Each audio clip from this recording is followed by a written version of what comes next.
Today we're going to assemble the Threshold 2 Cube Organizer. If you're a visual learner like me, this might help you out.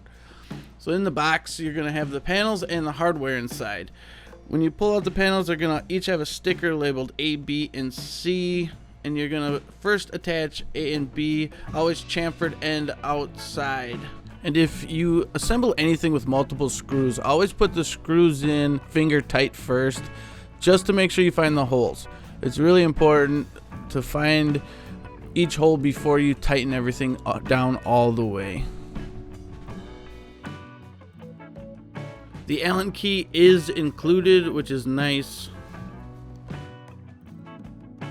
And so now you're going to assemble the other B panel to your first side A panel.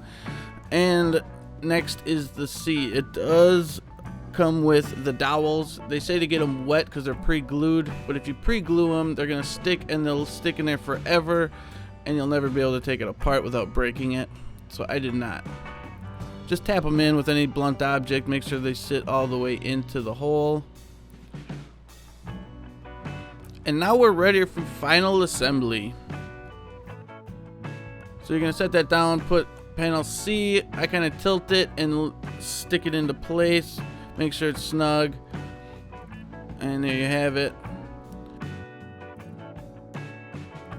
Take the final A panel, find your little dowel holes, line it up, and tap it in. Just a little tap, tap, taparoo. And then you're going to put your final 4 bolts into it. And like I said, always just snug them in a little bit. I do it finger tight for all 4 before I tighten them down all the way.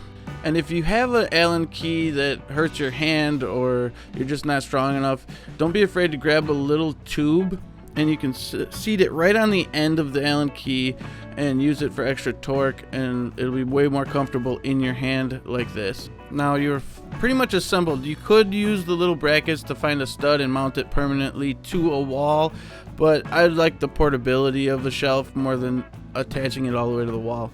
Congratulations, we just built a shelf.